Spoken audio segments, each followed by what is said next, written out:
Nkwa ana American for Ediama also open drum set, combo, guitar, microphone, speaker, Nini Anodu ni HM KFM Musical Center. Wonsa ebetimi aka nini ebe oban kramentem ha womo ewa Accra Zongolin wa Santimantem so womo ewe dum womo ne Sambra Hotel no ana ebo nhwani ma no pay womo so ebo ye chido ma idi KFM TV News no yede ebesomo Afia enko kaneshi edru kaneshi dia na chese dada batekab wono enkomo ena ye ba betwetwe ye dada batekab dia no hu se ye phone se ne ho accessories enti phone bia fiti tete ya mi bibesi iPhone ni nyina woton bi ewo na so ye honom enti wodi a okita na e ma o haw anase emu kasa ye den dia ma na etete wo ma okita odi ensem ne nkọ nanim ye mfa ma odi abo anan kopie mu ewo dada batekap kaneshi senim di kai bia ya wono mpai takwa station e hyen ne hope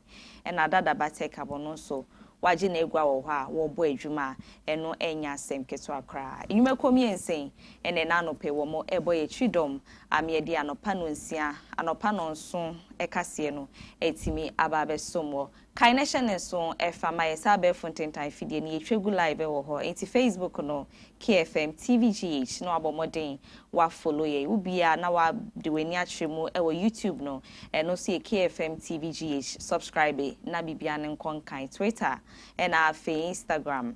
TikTok ni na ye wo ho follow ye e wo ye pages ni na idi ni e ba ko pe KFM TVGH netwa ye wo na ye ndinkita ho awdo na mesume ukopie mu e wo me abe fontentan fidie na TikTok no ye Afia_Mefia afi Instagram no ye Maame_Fosuah oko Facebook ye Bridget Esiama te ho nyina no metwegu e wo ho kame ho na di machi na nkita ho awdo no ye ndi na bibia no enkonkan esi ode no TikTok Lydia Nkrumah 682 Facebook Maame Esi IG enso Maame Esi nti ubetimi akọ na wako follow na videos ahodo egu ho no wodo agyenche enso egu ase amame kama yebusia nsem no edoso ne na no pedie ba bedi mu akotene bi ene se Ora Dr. Tutu Boahen, wodi afuto na ekwaba Ewura Samijemfi. Ene eno ade ne nsem ne na wotwe etwe metwegu yo manga na ha na nya asem keto akra. Efutuo ena odi ama na asansem no enchemu ho ha yebesomo ena anope. Education Ministry enso ensem bi abetudwa efa student trust loan no eho anope yede mu nchemu ebebro. Ewe dwedie ensemu feed Ghana project no me no kase die bofa omo the tractors ahodo de akwa akosom ahafo Kenya se omo prison camper eno ho so yebedomu esuko de ama yede ani jede ensem enso ebebro King promise na no me dey wono anonya artist of the year no wono so ensem bi abetudwa anope yede emu nchemu ebebro we ni ensem ene afufro p anope yabo ano yede ebesomo se KFM TV News anope edi ameje so ene Maame Esi Nkrumah me ne menuaba Afia Fosuah Oduahoma Sresrebidi from Afia meje so yentwa ye hotima ne mbra ye bapa ye hyensem na sede ama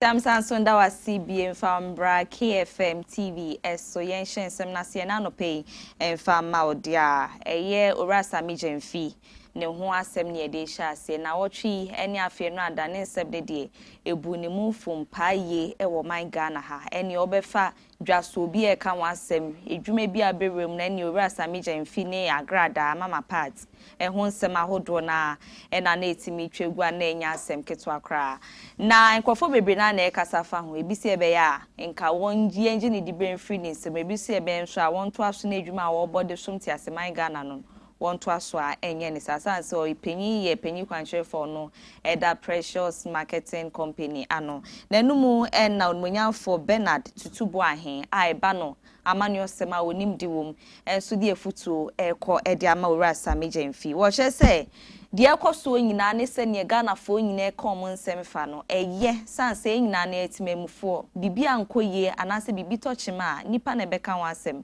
nti de nkofo ka nyina na eno akwa sase yempe na asem ase nkofo ka ne bebrebe nyina no so wonfa ne nyina nto na komapono so wonjintum na wonjinsom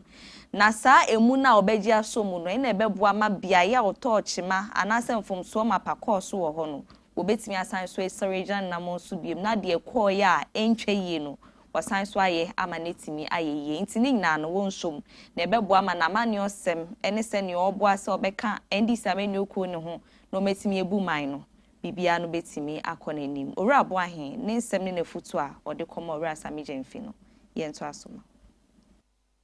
Now, to the reactions from the government side, I feel that it has been swift. The call by, what's the name? Chief of Staff, to summon, lawyer Sami Jemfi, probably to listen to him or probably to caution him is in good order. I wouldn't say that, the public sentiment that the man should be sacked or should be relieved of his position, is something that should be done. All right. As you move, people will pick experiences. People will fall. But the most important thing is that when you fall, you rise up, and then you probably do things better next time. And so it is good that it has happened, because at least Lawyer DG has confirmed that for him, it is a sign, it is a caution to him in particular. And so I believe that all other appointees will also know, because if Sami's experience hadn't occurred, what it means is that probably some people might have done something in future which probably will not augur well for the party at all. So this is a wake-up call, all right, to everyone, to there. And I feel that in as much as, the Chief of Staff has summoned Sami Jemfi, before him, I think that probably certain facts shall be laid bare to him, and he would also accept whatever criticism coming to him in good faith, and to help him to order or reorder his steps, going forward. And I think that it is the future that matters. Now, concern from their Enchabia and for Kennedy, a Japan, any Anas, I remember Anas, or Sem, a beto near US court, no Mudia Semna, Mochim say, or more Chasicano Sombo, $80 million, a day, Kennedy, say, won't ya, and farmer, a year Anas, I remember Anas, Neno, and a day, I beto jaw, more HM say, if it may boost me mono, a Ghana court, so am I more after semi who papa. Omuchum se beto Sammy enya dia saa sika omutwama Kennedy se wontua enfama Anas no omunya bibia echese ampasa nsensem no na nokre ewumanu nti sansem a womode to Kennedy so no womahu se ensem no ababia enimanu te hu hia se saa sika no wombehwe no omutua de ama Anas arimeya Anas akoti chim se omutua nhwehwemu ye papapa de afasa asem no ne bia ya ebekwa akoda bia no womema Ghana foina aso atensem a endedwe abetodwa eno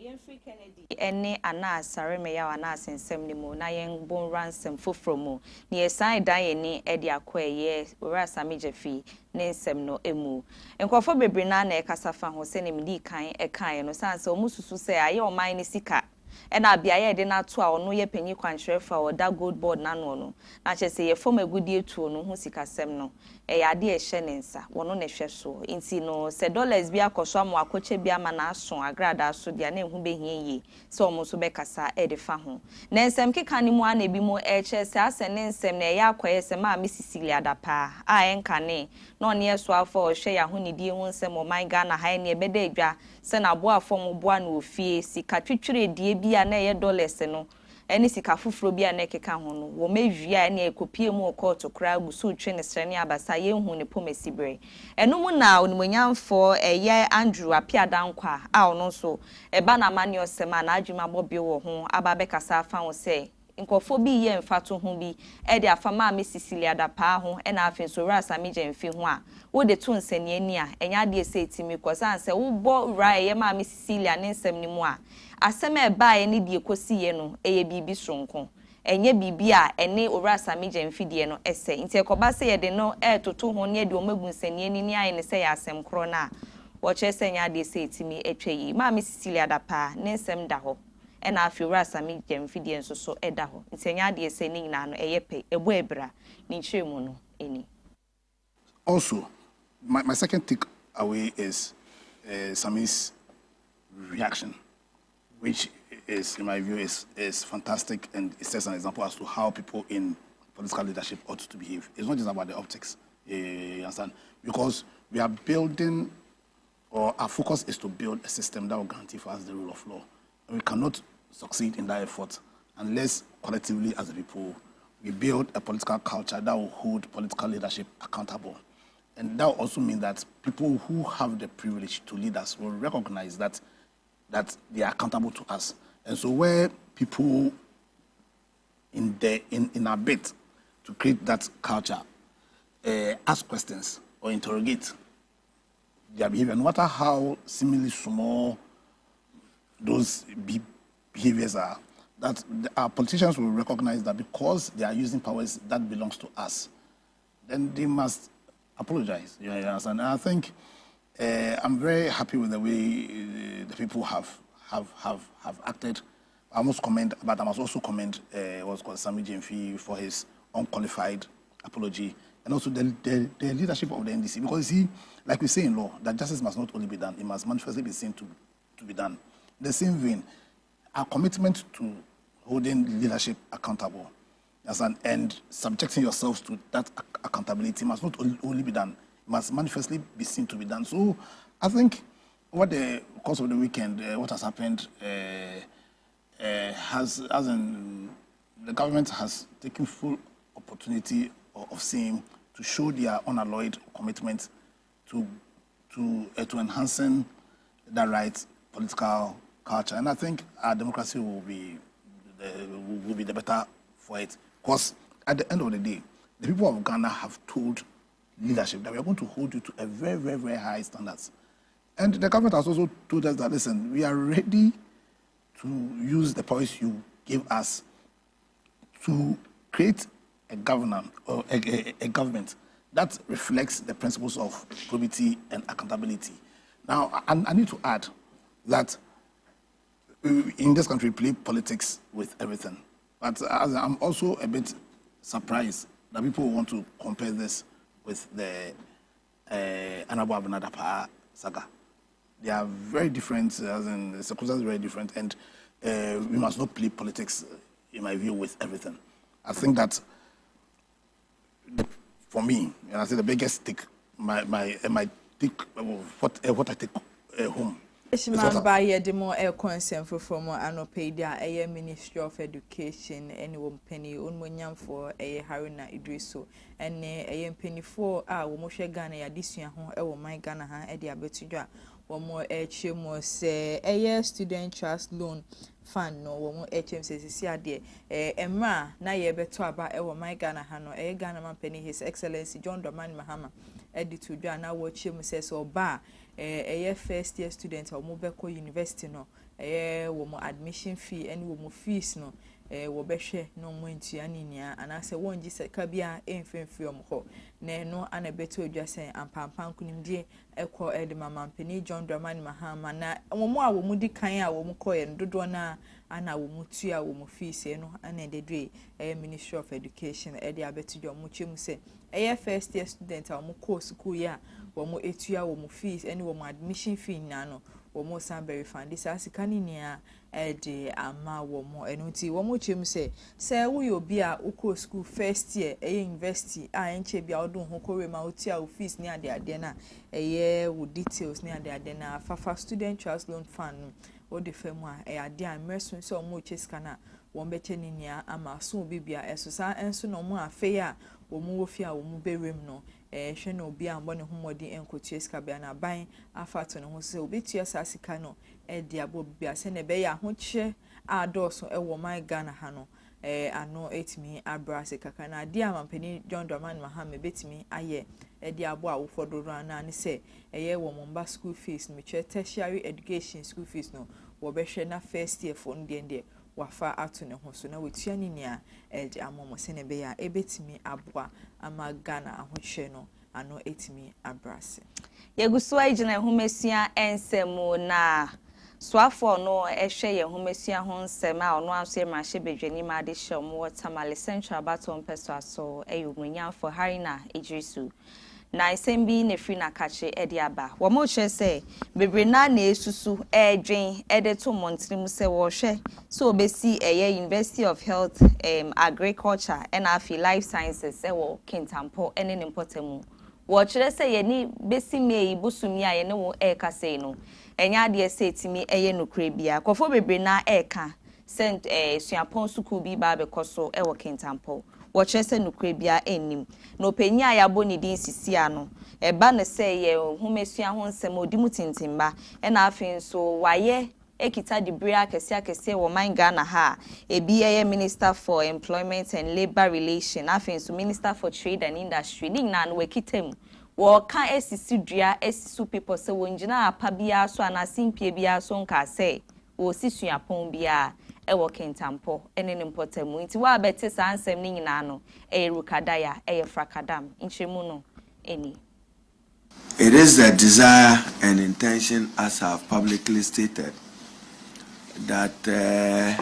every region of Ghana will be host to one higher education institution of learning. It is a dream and desire of President Mahama that in each region there would be an established university. But we have to begin somewhere, and we have begun somewhat in getting that done.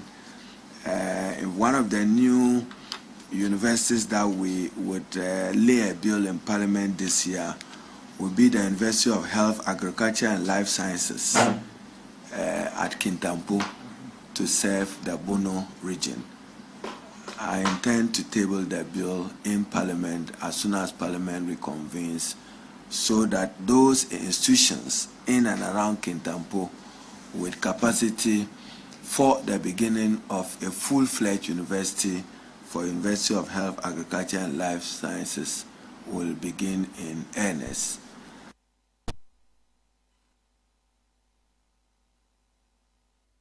Adeshman Benuntin same way and eye onmonyam for Harina Idriso awoyo swafo awhwe eye adisua ho nsem so wo man Ghana ha wono so edi to dwa e ho sayede mo e concept from there na wotwetwe mu ana okopie mu e wa santimantema eye mampon hene dasibre na osei bonsu a wotosum yenu nyankopon etonsa e defrena woto anananu e won siedu ya nde ya husem ye papa edema asantiman no ene o my Ghana ina nendrada ana eye ne 1 week no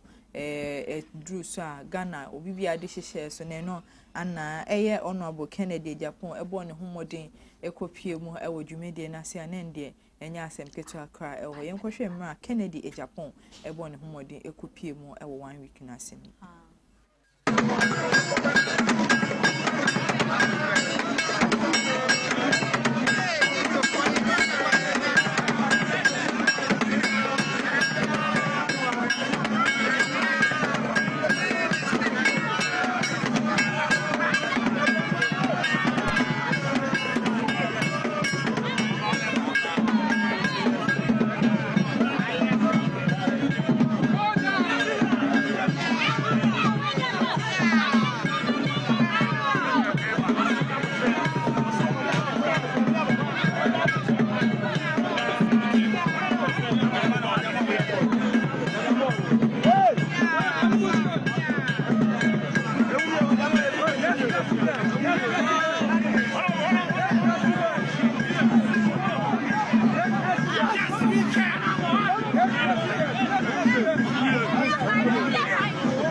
ebusuafo enu nti Kennedy e Japan ne nsem a anase obon ne homodin ekopie mu ewo dwumedie nase no welcome efepa ana wo modema no ewo hosa yegina asasemi so na yetwa ye ho akogya aboafo nkrato abaye ba ye beto ansem ne so ediamo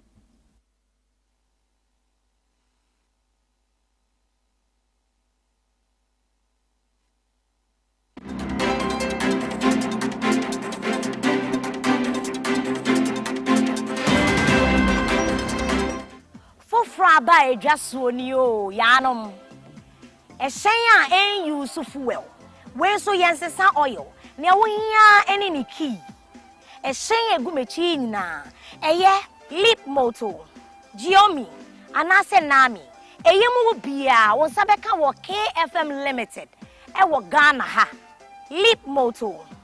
abefu kansa abi yanom emwedene sanso efe wa hwe interiors here ka hear me Timothy see and your friend on lip moto and was 3 modes of driving obetimi a switch so open temo a obe na sports mode so person will save you battery obetimi use economy mode na say won pentem na wo pe normal riding so a your friend standard wo charge your battery within 6 hours a ebetumi do wakokumasi aba metre air 310 kilometers into woni how ubetumi so the 3 hours fast charger a charge na mana you full bonama na wakokuma asiaba say no me try the aka no Giomi ni awo hia ne key make sure say key ne ben wa wo hwese na interior on etie na black and white papa so no FSN yo wa hwe screen tentin e bo ma hu ka no battery aka na ma hu mileage nso e wo so when so the etu kwan 320 kilometers and sana was a charge. Ubetimi a charge in 6 hours. Fast charger 3 hours. A barefoot if you so. Ubetimi a driving in 3 modes. A year standard, sports, and now say economy. So what pentem to say me yanum choose sports was it. Ubetimi to quite fee hakokubasi. Ama battery ni biswak because a year 320 kilometers. Who charging in 6 hours, which mean your full battery. Now when you fast charge and swap 3 hours per your set. Making sure so okay in the car when you saw walking. Will be a door na starts. Chili Giobi, black and white. Makuma swat. Man san cow dear. You checking the akano. Yeah, no. I bet for the any mubakunio. The awunyano key. Making sure so key in the band when you saw walking. We no F. Let a woman so dance. A gray no ma would me no. The any hakakra, any dear mood. As also was screens me no. Wait, and more information and we are canny winina. As a bessing up bonum papa, your friend entertainment, the awiano, Anne. And that's over to me so driving in 3 modes just like the others. Standard and I say sports. So open tema. Car way so. A bet to me to Kwaya Kokumasiaba. 330 kilometers. The chema udu crowd bet to make Jesus so no abonyum kakra ansa na edu. Who charging the 6 hours sir? No. So bet to me so charging 3 hours. If I no fast charge. E you know nyina KFM Limited. And they are big just so. Fraying near me un sanka wo de ententem. So open installment. A high purchase. And train won nase. We've got you solid. Yanume, on sabetumi aka fidie mu bia e wo KFM Limited. On sabeke fidie no na wotua no nkakra we unya no bebia age KFM Limited. Fraying ever sort out.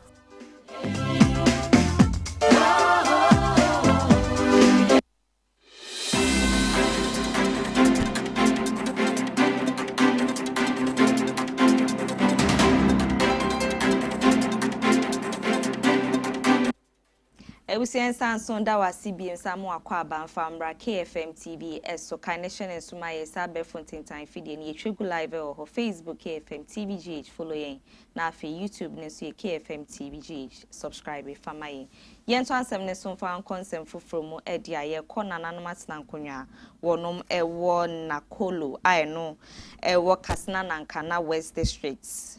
na enumu ena eye nana hima wo honom no eye aseliwe aloji vala wono edi ababetu dwa nsem no asan so ayensem ode ko edi ama His Excellency John Dramani Mahama wo chrem say eye female genital mutilation na yede sekan ahodo beka abofra keto a yawo no etwa ne baabi se be ya wonyini drum pempenso bi eba ne se one be ma ehia nnemu a wonya atenka ema ne mfa na brabo nkoremu nye ne ma yensem fata Ghana ban kra wono munji ntumu abrase se mo bia amfa ne hu rasa asuban ni mu no wo chrem se binum egusoa eye na ene wo chrem kra o se bia ya wono mewo no kasna na nka ho no ekoso dindindin afen su Burkina Faso wo tra boda na ebinum fa nkwala no wie omo edi omu kopie mu eme edo mo fa sai ne ya ne yakayaka de mu na enum no oche se ne betimi aboa ma eto abrase na etwa no empanyifon fom na nsimu bi emom wo mabɔ ho daru ahwɛ ni mu se omo ma ade na abrase na nso no wo kyerem se binum egusua eye ene afin so mo frank to atitire omo ye ma ya ye wi omo de omo kɔ hya aware mu ntentem early marriages no wo kyerɛ se ni nyina ekoso mpanyifo enye bibi fanfa ho animanimu ya nsɛm wei bra ni edi maamefo nyina eda kwasi ada ne ho eno de sanchi mu we kɔɔye edi tudwa edi ma ye nsɛmtwerefo nyina wo mo hwɛ animu se bi nso beso eye His Excellency John Dramani Mahama se be ya obema bambo mu ayere na afen so de niema begu akwan mu na saa ne ye ne tibia we no eto betimi abrase e wo kasna nankana ene ne mpotemu ti we ni amanebo a eno so free ho edi aba yeah the more air coins and from the Ghana Road Safety Authority and so the abetu and Ghana post for the abetu muchim say kame ayese Ghana akwenhia dodona na esi e my Ghana 2025 year yeremi bo mo year calculations na dia akwenhia be 5,000 ana esi e my Ghana muchim say efiti January bosumi ebepem March bosumi mu wa fimpinuni eduonu ennum no akwenhia be say 5,000 ana esi e my Ghana chese eno eyade bia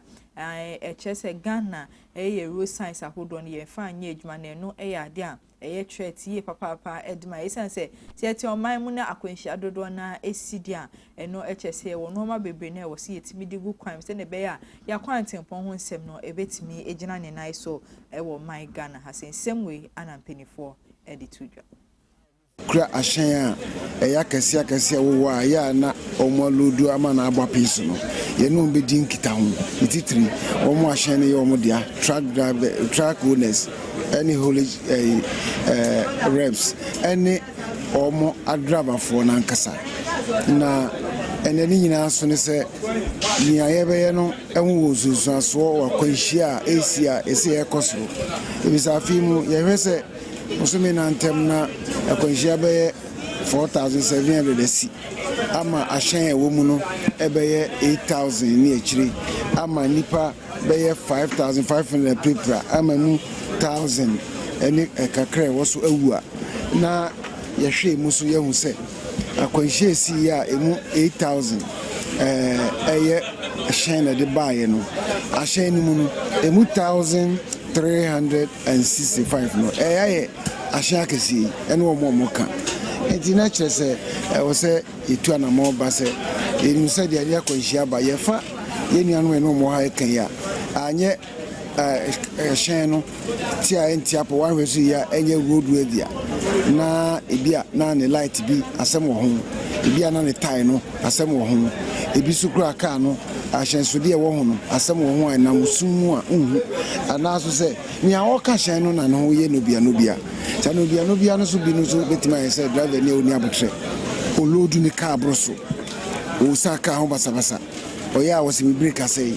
o ya wo se mi lost control eya no akoja kana si kwantimpon so because I say ye beja tum so mo edwuma hu hia pa efise so mo ana omo po mo de niama connot na ade omo anka hyen na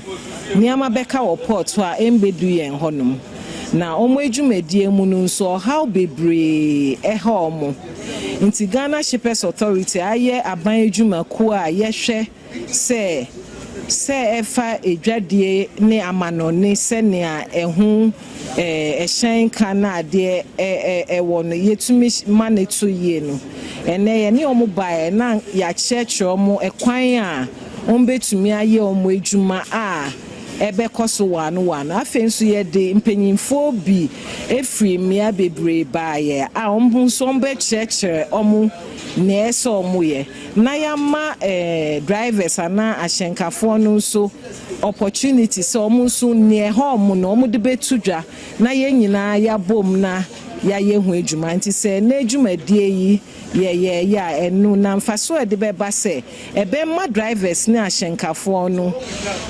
acheche na omu adwuma no akoso. One particular thing na ye cadal power handling of dangerous goods and no can explosives any other things wo mu say yantumi a share and handling here na say explode a one share to wrench them na beto yen and to no me dia me advocate ne say anka yentumi nya as o man no a comprehensive document ebetumi aboa na yatumi educate sensitize obi a wo chain no no how handle dangerous cargo bia no na nyina enti ase se ade na ye didi adwuma no ade bia ehu papa se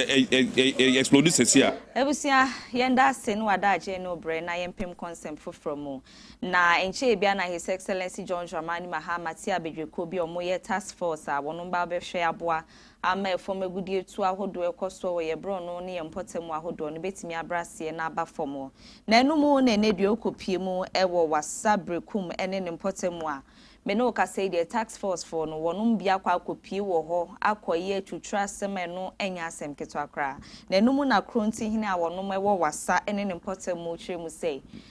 wo munyantie na chese nkrofoko bi aba mu ye tax force for na wonum aba be ye say ru kasem ne mentimi ho ase no nanumu e no chese ye excavate besi honum a wo mususu se nka galamse no mo ba betu no ose na enti sa wo enya galamse na emom se ne emofra ho masua ho se betimi akọ na nimu na esuku adan na no mba bedwidwi no masi foforo de esi wa ma e honsem kaye no etimi akọ na nimu wo mo da story na ne tax force for wo manim santan o ma ba be pie mu ha be ye abesese niema abetoto niema brobro from a eno akwakoye arehosem pa akwakoye ni bresem to mo che se de koso no enya de se etimi twe tax force for no muti bibi a no mo hu bibi se bibi ba be koso a e abotoye mu nsem wo mo mo mani nda onye hwehwemu ansana wo metimi esi kwan so aba be ye sa de o mo be yi na de koso ne de entwe ye kranti we ni nsem ahodo a openya ono ewo wasa a oye krunti hine wo ho no wode aba beto edwa ye free nsem ni mu ni ato aso akonsem foforo mu etimi edi amawa owura bi friend se makeje oye dokitani na ode futuo na ekọ edi ama ma wo mo ewo man Ghana henna wo chese bebre na eya no mo ma pressure for mo dodo obu o show bi abrabo na mu o se ne oye na ade bi a na eno no eya ye ne sese bi ase waka echire bi ase ye ne se onkofa se bi ahoma bi nhye ne kon o se da bi abrabo no ufiri ba kwa na akomienu na anye ye o chine betimi ayeyi ama nti so obi abrabo koyi ade nkoyi a ede adwendwen bi ni pressure ba beto so no wo se anya ade se hu etimi hia na ye women's empowerment seminar bi e course so ne ho enopanyi eje gina ho a wo de sai futu ni nsemwe ekoma ma wo mo wo man Ghana yemma kwan ma enema bi a sebe emboa ye iti anigye ebi na wokan oba betima ye so suspicious aba bibi enso ebia na ade no kra eni ho enti eno no the stress eba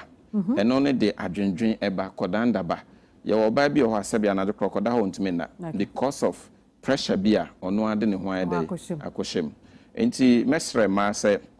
mo ho a ane wo ho me de bia me kan se obi bia on respect oba no problem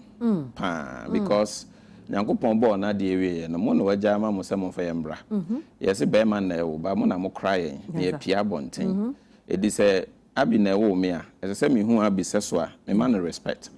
enti e ma mo ho a ne wo ho enti ye be stress e enema bi a mo ya de yawde bremo na ma mo asetena no daada ni je ne ba fom no mo ntwa so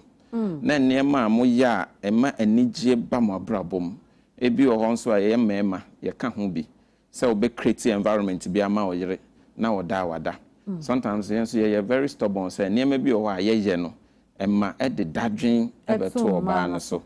because oba bi o asebe odoni kun pe so obe lusi no sebe kona okọ no enye ne ya say e bi obi kwaje waboso na okofa problem bi abefie enti yenso yen create environment ne ma ye maame nom ye yere nom in such a way say almost akoma beto mo yem say ye wo baby a ye save. Sometimes insecurity in the bemwa and a member start to say almost so drain yema bebre ho. Or baby or has kabi adbemani biano or your okay. Obin so benya bebre so still on your okay because of adwendwen bia wafa to no so nti ye besre ma say ni je ni de wa na obe create na obin so create ma wa na wa so na ye fine but always sometimes society is the pressure to maso oh papa but no na de bia me can say no ni nye but o ma ho kwan a ne benya wo oh society ne pressure no obi betimi ye wo ba bi o ha ye very tough anya de wo ye no wo hwe anya de o kana o de ono focus on abrabo so aware abani kun aware abani family abani ma de wo kanya nasem anya wo obi nso a sebi o de nkrofo ka ho hia ne pa it is the moment how your ba utie de nkrofo ka bebre no wo problem so you want to dance to omotin na omobo no ebasa you are involving yourself into a danger okra unim because obi o asebi oba bi kra betima a comparison me fan say maame a or compare nkrofo ma to ne ba ana ohu asomasi ma hwede omo ye ma omo maame ohu asomasi ma hwede omo ye ana oba o compare ni kun o de hwede madam fu yo ware de ni kun aya ma say o yes na na o makwan ma societal pressure aba be setting in your life enti niema ekita na nka aba ye focus na wasom ye no na o de o toto ne form because nyankopon nim de enti o ma akopie mu wo sa afie ho onim de enti o ma ba ma we ba obrem onim de enti o ma maami we wo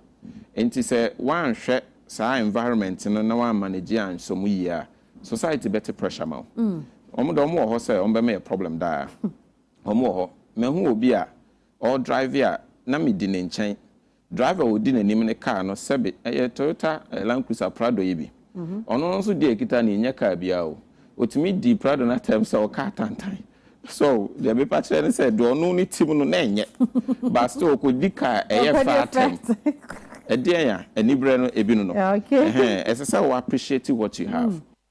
same way Anna Dr. AJ Editu Jemma woni nsem chofo share etwetwe nkomo ewo eya apomudin dwumedie eso ana wodi sansem we na eto edwa ye gina sansem so na yetwa ye ho akogye aboafo nkrato sima abaye ba ye de dwa di nsem ebeto aso amo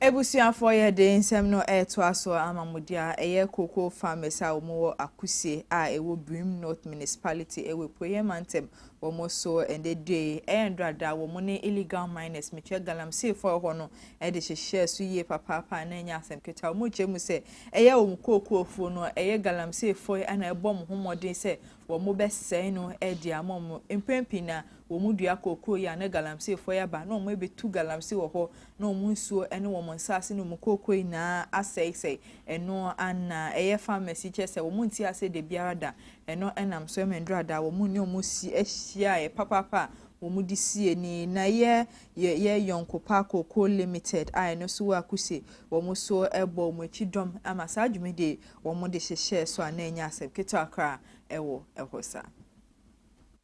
We've dealt with the forest reserves already, so we are now looking at the water bodies and those in the waterways,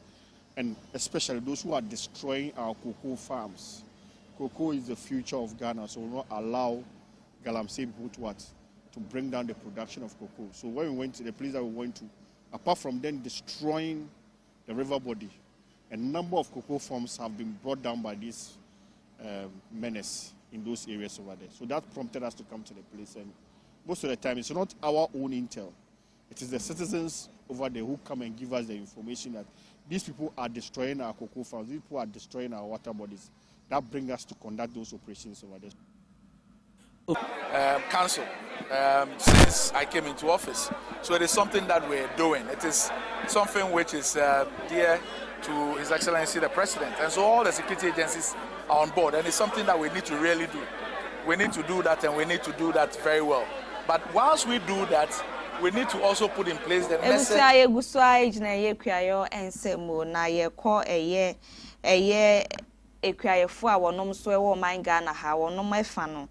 Na revayensu eno mo chese bia ya omo duadua wo mo no baye ehwe ni mo bi okra we dua me na du pempenso wotimi etwa ete ekotonya ne sika kese edigu ni botom no wo mo chese revayensu no sene ebo pe so ye ma no aba betwa fa kro manu mama wo mo niema hodo ni no baya hodo meduadua edu pempenso wo sen komoti nya ho sika no ni nyina no etimi ahwere ma eno akwa ya rehosem yi pa ediamo mo ntie ne dua me no kasa edie eyekuyayefo no mo dia distrede na ekwa mampanyifo titiri ni aban se omombre mu na dia akoso ama river yenso no etimi atwa fo mo no baye so no wombe ye bibi enfanfa san se sika pempem pa ena me no kasa ni nyina no ahia akwa ya rehosem ene kwana na ediamo mo nchemu no ye to aso KFM TV kasa so ediamo ye bia adin woma wo ya bleje no kwan no woma wo ya bleje no wa block baby a ode isu no for ban we ya to baby fufu ode nama na isu no started there alba na said ode oyi baby a na isu no for dadan na do no isu no for hobesi go no anye still no the baby a oda vet in the fine so the other man no na isu ebu kwan no do nso ebu kwan no do na ade na ayen odo yi baby a isu no for dadan oyi for home and sin so of adu ha mo be say yemo the same thing happen with this year so ye adwumadi ya me na do ma ye obi mo bobo ye fertilizer aja yesu yetumi ye de ye mo anka kankra na jade o man na no wo bo ye kankra ko no so afa so san de na ase we stages stage we na edu no eni ahoden ntunsun kata so ade a eno ano sa blede ma ye den a nke nsun kata so se ne asa ewie no bo a ebenye kakra wo ba we na afiansa na eso ba no ansu na hata zunde ndi ase ni na se yes ye kan ye ba kan ma oye adiachi ma adiasa aha de bebre because edina ye o ha ni nya ye bosia ko bosia ndi bobusia wansiri a wo de wansiri na wo madi sodo nti imagine ya bobusia na di adwuma na obi ordinance oda besan here obedi ma how the baby pa oh so far there's a message medin the one year na me medado nti message anye ko 8000 be yun da adwuma sam o man mu eyeden na hodo wo ho asi ho se he be ye kwadwuma na all of a sudden sad way asi no ye ko fam ho no na che se ehwe se me nkofo no su na mba na wo mu no balus no kankan na hu na yes efejedu emoni bi kura na ekita me emu aka je anka aka kre bi a wo ba abeto ma ba be yeziman ma ye bebezi esi ani na say ye nam suru mu mpo na yakwato emu bibia say ye ba shon so won kan wa komanto won yem so far as oba tampa wa hide bibia beda na kwanso ye fi here me na me district director ye kwekwesia da contractor no na mo ose no mo fata no so ya ye na ye de aboa nenne nsuma bebe hu mi amedemani ebe hu medemani asim mehu moti bia no se ba ma ban Fosuah ewo edwedi nsem emo eye feed Ghana program initiative ewo my Ghana ha na ebua eye nipa dodo na ewo my Ghana ha no eno ana Ministry of Food and Agriculture eye ndrada omobom humodin a omukopie mu ewo eye ke ahafo Kenya si prison camp a womko donate eye tractors ahodo na edmo mo se na be ye kuayo adwuma no ebetimi akoso wanu wano elhosa ediamo mo chese sa tractors ya omude amomo no ade a eye feed Ghana projects no ka ho bi na mundi shem se na be ya adwumedi ana initiative we ebetimi akona nim ye papa de aboa wo my Ghana and Ministry of Food and Agriculture wo mo soso mo adwuma no etimi akoso de amawo best support Kenya State Prison Service na omuso etimi di ayekuayo no abemu ama etimi aboa omudwumadi a omudi ewo mu camp ha ene Ghana as a whole na enumu no ene ne so se de ye nyina ye nim se ye Mother's Day no me ni me team me DC ni me MP e ka bo mu se ye me present tractors ne nko na ye nko ye befa ho na ye de asra wo mu na ya mo ma hu se e wo mu so mo maame ne wo papa no ni ha Yes, so as regional minister me your ba but I'm pa me no Fosuah obia no ma no bie no na me ba be extend me tentacles abaha no mo so enya me so faso me ne me MP ne me DC e so faso eno ti na mu hu ye ha na ye nka bɔ mu si ye ba be kire ye ni so a kire o mu ye pese o mu se ye nyi o mu maaye na mo mu renko o mu nya gidie se ye wa ha no ye wo ha ma wo mu bibi biara o mu behia no si o mu ahoden kwa ye de beba ne de akpe support o mu no mu dwumadi a o mu di no akoso ye ama wo mu ene Ghana na nyina ya de behia na ya hu se Kenya se prison service mo ha nyina no Ghana ban edwene mo ho from the president Ebusia for donation way and a course of her Ministry of Food and Agriculture ebom homodin ekodonate eye tractors ahudwe de ma wo mo elhosa yegina sanse mi so na ya dane ho sima abaye ba ye de mu ko anigede nsem emu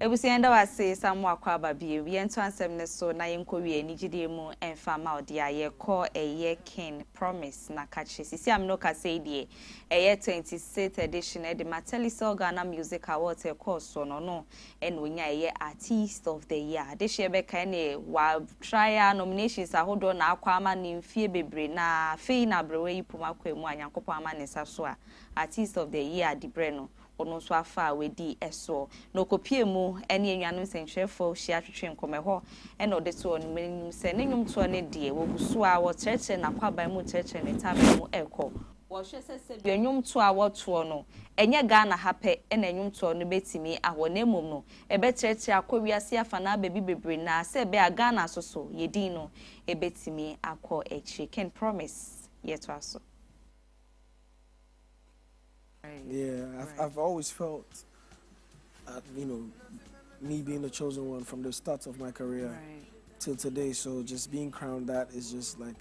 it's beautiful to feel. So you feel you deserved it, and if you didn't win this, would you have felt cheated? I guess we'll never know. Because it didn't happen, right? I see. But let me ask you what differently you're going to be doing with this new title, Artist of the Year, because I did hear you say that you're going to be carrying this as high as possible. The thing is, what are you going to do? The thing is, I have been doing it. Like, a lot of things that I have done with the music, from when I came on the scene till now, I have been pushing the agenda, Ghana to the world. Like, you should see the tours when we travel. I was the first African to do some parts in Asia, you know, Singapore. I remember the Singapore I did one. Bali, I did Jakarta, sold out Japan. Went to Bahrain, Dubai, done Australia, I've done Europe, I just finished America. So even in Africa last year, I headlined so many festivals, you know,